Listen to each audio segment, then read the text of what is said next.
Hello guys, welcome back again. আবারও মেঘের দেশে আপনাদের স্বাগতম। তাই না দেখলে শরম মিস করবেন। দেখুন, প্রাকৃতিক সৌন্দর্য অপরূপ, অতুলনীয়।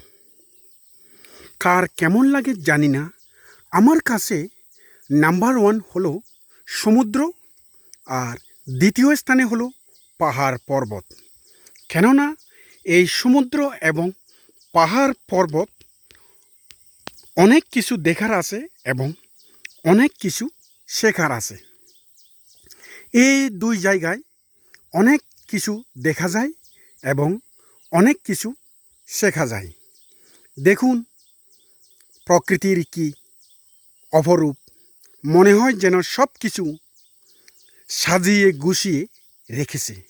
তবে এই সব সৌন্দর্য শুধুমাত্র আমাদের মানব জাতির জন্য এবং পৃথিবীতে যত প্রকার প্রাণী আছে তাদের জন্য।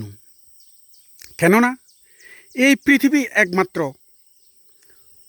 পৃথিবীতে যত প্রকার প্রাণী আছে তাদের জন্য সৃষ্টিকর্তা সাজিয়ে গুছিয়ে রেখেছে। আর এই যে এখানে দেখা যাচ্ছে, এ হলো ভারতীয় বিএসএফ মানে বর্ডার সিকিউরিটি ফোর্স এর একটি ছাউনি। আর এই যে এই এলাকা হলো সীমান্ত রেখা। এখানে বাংলাদেশের রাঙ্গামাটির শেষ সীমান্ত আর ভারতের মিজোরাম প্রদেশের শেষ সীমান্ত। এই যে নিচে মেঘের গায়ে যে আকাশচুম্বী পাহাড়টি দেখছেন, এই পাহাড় হলো সীমান্ত। এপারে বাংলাদেশ আর ওপারে ভারত।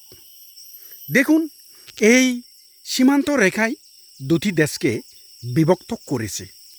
তবে দেশ দুটি বিভক্ত হলেও এখানকার মানুষ কখনো বিভক্ত নয়।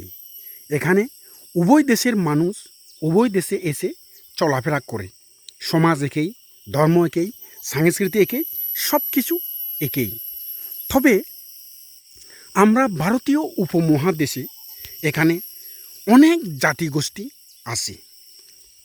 তার মধ্যে বৃহত্তম জাতিগোষ্ঠী ইন্ডিয়া, বাংলাদেশ, পাকিস্তান, আরও অনেক দেশের বৃহৎ জাতিগোষ্ঠী রয়েছে। আর এই সমস্ত দেশে আরও অনেক ক্ষুদ্র ক্ষুদ্র জাতিগোষ্ঠী রয়েছে। কেউ সমতলের বসবাস, আবার কেউ এই যে পাহাড় পর্বতের বসবাস। আর এই যে দেখুন, এখানে কিছু বাড়িঘর দেখা যাচ্ছে। মানে এই যে মালভূমিতে, এই যে দেখুন, এই মালভূমিতে কিছু বাড়িঘর দেখা যাচ্ছে। আর এই বাড়িঘরগুলো সম্পূর্ণ হলো ভারতের অংশে। আর এই যে বাংলাদেশের অংশে এখানে কোনো বাড়িঘর নাই, শুধু সবুজ শ্যামল বন জঙ্গল ঝোপঝাড়। আর দেখতে দেখতে এ পর্যন্তই। ভিডিওটি কেমন লাগলো অবশ্যই কমেন্টে জানাবেন। এই রকম সুন্দর সুন্দর ভিডিও পেতে সবসময় আমার চ্যানেলটি সাবস্ক্রাইব করে পাশে থাকবেন।